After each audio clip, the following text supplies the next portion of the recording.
Hello guys, कैसे हैं आप सभी। आई होप आप सभी बहुत बढ़िया होंगे और अपनी पढ़ाई बहुत अच्छे से कर रहे होंगे। गाइस, आप सभी का बहुत बहुत स्वागत है आपके अपने इस प्लेटफॉर्म पर। आज हम कवर करने वाले हैं एनसीएफ 2005 के most important question. 50 most important question जो है हम कवर करेंगे और ये क्वेश्चन आपके सीटेट और यूपी टेट के एग्जाम के लिए रिलेवेंट है, बहुत बहुत महत्वपूर्ण है। ठीक है, तो पूरा वीडियो अंत तक देखें, बने रहें वीडियो के लास्ट तक हमारे साथ। आइए चलिए स्टार्ट करते हैं। देखते हैं पहला प्रश्न है, किसकी अध्यक्षता में विद्वानों ने एनसीएफ 2005 तैयार किया था। तो ये किसकी अध्यक्षता में किया गया था? प्रोफेसर यशपाल जी की अध्यक्षता में एनसीएफ 2005 जो है आपका तैयार किया गया था। क्लियर है? ठीक है, आगे बढ़ेंगे। अगला प्रश्न है, एनसीएफ 2005 का मुख्य सूत्र शिक्षा बिना बोझ के कब आए हुए विचार था। मतलब ये जो विचार है ये कब आया था? शिक्षा बिना बोझ के। मतलब इसका उद्देश्य ये था कि शिक्षा बिना बोझ के होनी चाहिए, जो बच्चों का एजुकेशन है वो बोझ नहीं होना चाहिए। तो ये जो विचार है ये आया था 1993 में, 1993 में ये जो है विचार आया था। ठीक है, अगला प्रश्न है, एनसीएफ 2005 के अंतर्गत परीक्षा सुधारों में की सुधार को सुझाया गया। तो किन किन सुधारों को जो है बताया गया।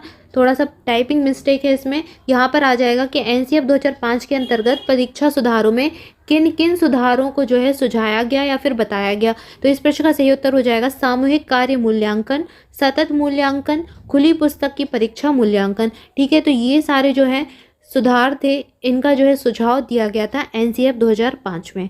अगला प्रश्न है, इस मंत्रालय की पहल पर एनसीएफ 2005 तैयार किया गया था। तो ये किया गया था मानव संसाधन विकास मंत्रालय, जिसे एमएचआरडी मंत्रालय के रूप में जानते हैं आप शॉर्ट में। और अब इस मंत्रालय का नाम बदल कर दिया गया है शिक्षा मंत्रालय।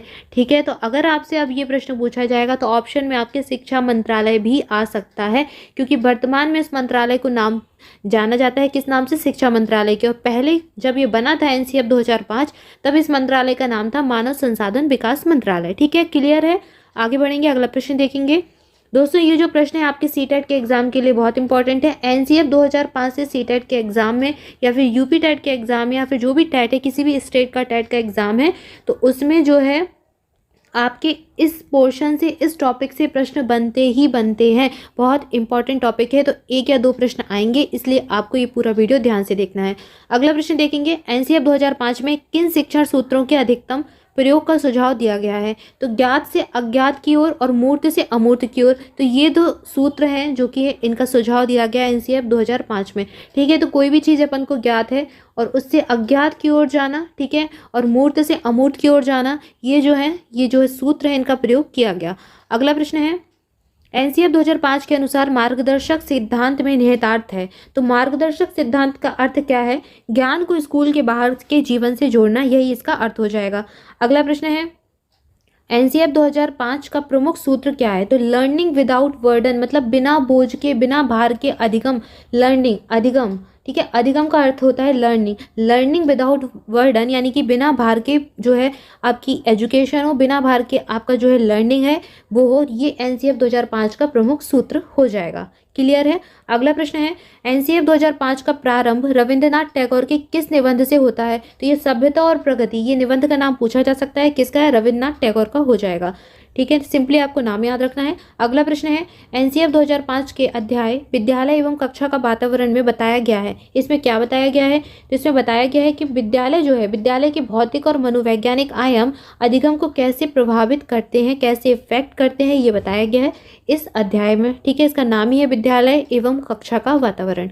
अगला प्रश्न देखेंगे, नेक्स्ट है, करिकुलम किस भाषा का शब्द है? तो ये लैटिन भाषा का शब्द हो जाएगा करिकुलम। नेक्स्ट है, सामाजिक अध्ययन शिक्षण का राष्ट्रीय पाठ्यक्रम कब बनाया गया? तो ये इसका फुल फॉर्म हो जाएगा। ठीक है, याद रखिए, एनसीएफ कब बनाया गया? 2005 में। अगला प्रश्न है, एनसीएफ 2005 की कार्यशाला कहाँ पर आयोजित की गई? तो ये एनसीईआरटी जो है आपकी नई दिल्ली, वहाँ पर आयोजित की गई थी।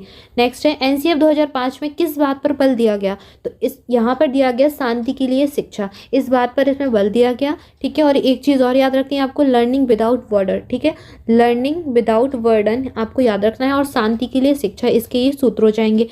अगला प्रश्न है, एनसीएफ 2005 में क्या बताया गया है? तो इसमें बताया गया है कि सपनों के भारत को धरातल पर उतारने की युक्ति। ठीक है, याद रखिए। अगला प्रश्न है, यशपाल शर्मा समिति में कुल कितने सदस्य थे, ये भी आपसे पूछा जा सकता है। तो ये जो समिति बनी थी जिसने एनसीएफ 2005 तैयार किया था, इस समिति के अध्यक्ष थे प्रोफेसर यशपाल। पहला प्रश्न ही हमने ये पढ़ा। और इस समिति में टोटल 38 सदस्य थे, 38 जो है मेंबर इसमें थे, याद रखिए। नेक्स्ट है एनसीएफ 2005 के अनुसार सीखना क्या है। सीखने से तात्पर्य क्या है इस जो एनसीएफ 2005 है इसके अनुसार, तो मानसिक विकास होना चाहिए, शिल्पकला केंद्र और व्यावसायिक ज्ञान। ठीक है, तो आजकल आप देखते हैं जो गवर्नमेंट है, ठीक है, तो कौशल पर बहुत ध्यान देती है, तो ये एनसीएफ 2005 के अंतर्गत ही आता है। तो मानसिक विकास, शिल्पकला केंद्र और व्यावसायिक ज्ञान, ये एनसीएफ 2005 में कहा गया। नेक्स्ट है एनसीएफ 2005 में किस परीक्षा के संबंध में सुधार के लिए सुझाव दिए गए थे। तो कक्षा 10वीं की परीक्षा ऐच्छिक हो, इसके बारे में इसमें भी कहा गया। नेक्स्ट है पाठ्यक्रम निर्माण की आवश्यकता क्यों है।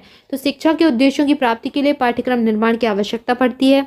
अगला प्रश्न है एनसीएफ 2005 का फॉर्मूला है। तो यहाँ पर त्रिभाषा की जो है बात की गई थी, 3 लैंग्वेज, त्रिभाषाई जो फॉर्मूला है यहाँ पर अपनाने की बात की गई थी। नेक्स्ट है प्रथम भाषा, द्वितीय भाषा और तृतीय भाषा है। अच्छा, ये 3 भाषाएं, त्रिभाषाई जो फॉर्मूला है यहाँ पर बताया गया एनसीएफ 2005 में, तो ये कौन कौन सी भाषाएं हो जाएंगी। ठीक है, तो पहली भाषा तो होगी आपकी हिंदी, राष्ट्रीय भाषा, ठीक है, या फिर राज्य की भाषा जैसे कहते हैं। दूसरी भाषा हो सकती है आपकी अंग्रेजी, जिसे अंतर्राष्ट्रीय या फिर इंटरनेशनल लैंग्वेज के नाम से जाना जाता है। ठीक है, तो एक हिंदी और इंग्लिश तो कॉमन हो गई, सबको लेनी होगी। और तीसरी भाषा आप चूज़ कर सकते हैं या फिर अपना जो है अपने रुझान के अनुसार, अपनी इच्छा के अनुसार जो है आप इसमें ले सकते हैं, और ये आपकी कोई स्थानीय या फिर क्षेत्रीय भाषा हो जाएगी। कौन सी, जैसे कि हो गई पंजाबी, पंजाब की, संस्कृत, तमिल, कोई भी कन्नड़, कोई भी जो आपकी क्षेत्रीय भाषा है उसे आप ले सकते हैं। तो त्रिभाषा सूत्र की जो बात है एनसीएफ 2005 में की गई थी। क्लियर है। अगला प्रश्न देखेंगे, 21 क्वेश्चन हमने कवर कर लिए हैं। अगला प्रश्न है एनसीएफ 2005 के अनुसार बच्चों की गलतियां क्यों महत्वपूर्ण है। तो यह समाधान को पहचानने में सहायता करती है, इसलिए बच्चों की जो गलतियां हैं वो महत्वपूर्ण हो जाती हैं। अगला प्रश्न है शिक्षा बिना बोझ के जो एनसीएफ 2005 का प्रमुख स्रोत है, इसका अर्थ क्या है। तो इसका अर्थ जो है, इसका मीनिंग जो हो जाएगा पाठ्यक्रम के बोझ को कम करना। ठीक है, आप इससे भी आराम से समझ सकते हैं। शिक्षा बिना बोझ के मतलब जो पाठ्यक्रम है उसका बोझ कम करना, उसका भार कम करना, ये इसका उद्देश्य हो जाएगा। अगला प्रश्न है एनसीएफ 2005 सिफारिश करता है कि प्राथमिक स्तर पर गणित की जो शिक्षा का केंद्र है वो होना चाहिए। सही उत्तर हो जाएगा कक्षा में पढ़ाई के जो टॉपिक्स हैं उनको विद्यार्थियों की दैनिक जीवन से जोड़ना।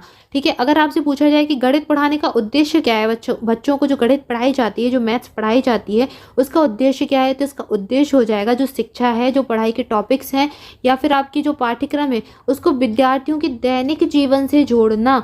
ये आपको टर्म याद रखना है, दैनिक जीवन से जोड़ना ही इसका उद्देश्य हो जाता है। ठीक है, क्लियर है। अगला प्रश्न देखेंगे। नेक्स्ट है एनसीएफ 2005 में गणित शिक्षण के बारे में बताया गया है कि गणित शिक्षण महत्वाकांक्षी, सुगमता और महत्वपूर्ण होना चाहिए। यहाँ महत्वाकांक्षी का मतलब क्या है, इसका मतलब हो जाएगा कि गणित के जो उच्च उद्देश्य है या फिर लक्ष्य है उनकी प्राप्ति करना। ठीक है, एनसीएफ 2005 बल देता है किस चीज़ पर, कर कर सीखना, मतलब पहले कोई काम करो उसको सीखना। प्रैक्टिकल वाली जो शिक्षा है, प्रैक्टिकल वाला जो एजुकेशन है उस पर एनसीएफ 2005 जो है बल देता है। मतलब कोई रटंत विद्या इसमें नहीं बताई गई है, और रटंत विद्या अच्छी भी नहीं होती। अगर आपको कहीं रटंत विद्या देखने मिले तो वो ऑप्शन आप देखकर ही गलत कर देना। ठीक है, रॉन्ग माना जाएगा। तो करके सीखना जो प्रैक्टिकल एजुकेशन है उसको इसमें सही बताया गया है। अगला प्रश्न है एनसीएफ 2005 में कला शिक्षा को विद्यालय में जोड़ने का उद्देश्य क्या है। तो कला शिक्षा क्यों जोड़नी चाहिए, इसका उत्तर हो जाएगा सांस्कृतिक विरासत की प्रशंसा करना एवं छात्रों की व्यक्तित्व और मानसिक स्वास्थ्य को विकसित करना इसका उद्देश्य हो जाएगा। नेक्स्ट है एनसीएफ 2005 में गुणवत्ता आयाम शीर्षक के अंतर्गत महत्व दिया गया है। किस चीज़ को महत्व दिया गया है, तो बालकों की संरचित अनुभव और पाठ्यक्रम को इसमें जो है महत्व दिया गया है। अगला प्रश्न है एनसीएफ 2005 में सामाजिक अध्ययन में कौन से मुद्दों को शामिल करने की अनुशंसा की गई है। तो सभी स्तर के जो विद्यार्थी हैं के लैंगिक और स्वास्थ्य संबंधी मुद्दों को इसमें शामिल करने की जो है अनुशंसा की गई है। ठीक है, क्लियर है। अगला प्रश्न देखेंगे। नेक्स्ट है एनसीएफ 2005 की 5 मार्गदर्शक सिद्धांत कौन कौन से हो जाएंगे। तो आइए देख लेते हैं ये सिद्धांत कौन से हैं। पहला सिद्धांत है ज्ञान को विद्यालय के बाहरी जीवन से जोड़ना। ठीक है, नेक्स्ट है पढ़ाई रटन प्रणाली से मुक्त हो, अभी मैंने आपको यहाँ एक्सप्लेन भी किया था ये। अगला प्रश्न, अगला हो जाएगा पॉइंट, पाठ्यक्रम जो है या फिर पाठ्य चर्चा जो है इस तरह का समर्थन होगी कि वह बच्चों को बहुमुखी विकास या फिर चहुमुखी विकास जो है मुहैया कराए। ठीक है, तो बच्चों का जो है मल्टी डायमेंशनल जो है डेवलपमेंट होना चाहिए, एजुकेशन इस तरीके का हो, पाठ्य चर्चा जो है इस तरीके की हो। नेक्स्ट पॉइंट है परीक्षा को अपेक्षाकृत अधिक लचीला बनाना और कक्षा की गतिविधियों से जोड़ना। ठीक है, और अंतिम पॉइंट है एक ऐसी अभिभावी पहचान का विकास जिससे प्रजातांत्रिक राज्य व्यवस्था के अंतर्गत राष्ट्रीय चिंताएं जो हैं समाहित हों। तो ये इसका उद्देश्य हो जाता है। याद रखिए, पांचों पॉइंट इंपॉर्टेंट है, इनसे अलग अलग से भी आपसे प्रश्न पूछा जा सकता है। अगला प्रश्न देखेंगे, नेक्स्ट है राष्ट्रीय पाठ्यचर्चा के रूप में रूपरेखा 2005 के अनुसार बच्चों की प्राथमिक स्तर पर भाषा का माध्यम होना चाहिए। तो जो प्राथमिक स्तर जो प्राइमरी एजुकेशन है उसमें भाषा का माध्यम कैसा हो, मातृभाषा में हो।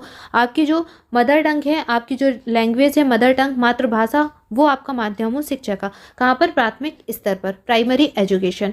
ठीक है, अगला प्रश्न है राष्ट्रीय पाठ्यचर्चा की रूपरेखा 2005 के अनुसार एक शिक्षक की भूमिका कैसी होनी चाहिए। तो एक शिक्षक की भूमिका एक प्रेरक के रूप में होनी चाहिए। बहुत इंपॉर्टेंट प्रश्न है, ये पूछा भी जा चुका है प्रीवियस एग्जाम में, याद रखिए।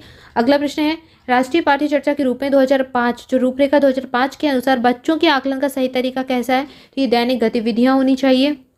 अगला प्रश्न है कला विषय को स्कूली शिक्षा के किस स्तर पर शामिल किए जाने पर बल देना चाहिए। तो प्राथमिक स्तर पर, पूर्व प्राथमिक स्तर पर और उच्च प्राथमिक स्तर पर ये शामिल किया जाना चाहिए कला विषय। ठीक है, अगला प्रश्न है भीड़भाड़ वाली कक्षाओं में किस अध्यापन की बात करनी निरर्थक होती है। तो भीड़भाड़ वाली जो कक्षाएं हैं जहाँ पर ज़्यादा बच्चे होते हैं वहाँ पर सृजनशीलता की बात नहीं होती है। मतलब वहाँ पर जो एजुकेशन होगा वहाँ पर सृजनशीलता आपको देखने नहीं मिलेगी। अगला प्रश्न है राष्ट्रीय पाठ्यचर्चा की जो रूपरेखा 2005 है किस सूच के आधार पर पाठ्यचर्चा के बोझ को कम करने पर बल देती है। तो शिक्षा बिना बोझ के, अगेन ये रिपीट हुआ है, हमने पहले भी पढ़ लिया है। नेक्स्ट है राष्ट्रीय पाठ्यचर्चा की रूपरेखा 2005 के अनुसार गणित शिक्षण का लक्ष्य जो है होना चाहिए। तो अमूर्त चिंतन का निर्माण करना, तार्किक ढंग से सोचना और संचालित करना, योग्यता का विकास करना, ये सारे जो हैं गणित शिक्षण के जो है लक्ष्य होने चाहिए। ठीक है, क्लियर है, क्या क्या होना चाहिए। अमूर्त चिंतन का निर्माण करना, तार्किक ढंग से सोचना एवं संचालित करना और संचालित करने की योग्यता का विकास करना, ये सारे गणित शिक्षण के लक्ष्य हैं। अगला प्रश्न है एनसीएफ 2005 की संस्तुतियों के आधार पर के अनुसार कक्षा एवं कक्षा के 2 विद्यार्थियों की जो है मूल्यांकन का तरीका क्या है। तो मूल्यांकन का तरीका प्रेक्षण के आधार पर होना चाहिए। अगला नाटक विधि में रुचि लेते हैं। तो प्राथमिक स्तर के जो छात्र होते हैं वो नाटक विधि में रुचि लेते हैं। ठीक है, नाटक के ढंग से जो है एजुकेशन अगर उनको कराया जाए तो अधिक रुचि दिखाते हैं। अगला प्रश्न है यदि आप कक्षा में रामायण प्रकरण पढ़ाना चाहते हैं तो कौन सी विधि को श्रेष्ठ मानेंगे। तो ये कहानी विधि हो जाएगी जिसको श्रेष्ठ माना जाता है। नेक्स्ट है पढ़ाते समय चित्र दिखाने में सबसे महत्वपूर्ण लाभ जो है क्या होगा। तो पाठ को समझने में सहायता होगी। जो बच्चे हैं वो पाठ को आसानी से समझ जाएंगे अगर आप चित्र दिखाकर उनको एक्सप्लेन करेंगे। अगला प्रश्न है शिक्षा के क्षेत्र में पाठ्यचर्चा शब्दावली की ओर संकेत करता है। किस ओर संकेत करता है। तो विद्यालय का जो संपूर्ण कार्यक्रम है जिसमें प्रतिदिन अनुभव प्राप्त होते हैं तो पाठ्यचर्चा इसी से के अनुसार जो है पाठ्यचर्चा क्या है। तो पाठ्यचर्चा एक तरीके से कहें तो संपूर्ण कार्यक्रम है जिसमें प्रतिदिन अनुभव प्राप्त करते हैं। ठीक है, क्लियर है। अगला प्रश्न देखेंगे, नेक्स्ट है एनसीएफ 2005 में सुझाव दिया गया है जिसमें सूचना को क्या मानने से बचा है। सूचना को ज्ञान मानने से बचा जाए। ये अगेन रिपीट हो गया है क्वेश्चन। अगला प्रश्न है एनसीएफ 2005 की सिफारिश करता है कि प्राथमिक स्तर पर गणित शिक्षा केंद्र का जो है किस चीज़ का केंद्र होना चाहिए। तो ये भी क्वेश्चन रिपीट हो गया, हमने पढ़ लिया है। अगला प्रश्न है एनसीएफ 2005 में गणित की लंबी आकृति का मतलब क्या है। तो एक संकल्पना पर दूसरी संकल्पना बनाना, ये गणित की लंबी आकृति का जो है मतलब होता है। नेक्स्ट है एनसीएफ 2005 के अनुसार बच्चों की गलतियां क्यों महत्वपूर्ण है। तो बच्चों की गलतियां समाधान को पहचानने में सहायता करती हैं इसलिए महत्वपूर्ण होती हैं। नेक्स्ट है विद्यालय शिक्षा का अब तक का नवीनतम राष्ट्रीय दस्तावेज कौन सा है। तो ये एनसीएफ 2005 हो जाएगा। यहाँ पर ये क्वेश्चन जो है रिपीट हुआ है और ये क्वेश्चन आधा भी लिखा है। तो आगे है नवीनतम राष्ट्रीय दस्तावेज कौन सा हो जाएगा। ठीक है, राष्ट्रीय दस्तावेज तो ये एनसीएफ 2005 ही है। क्लियर है।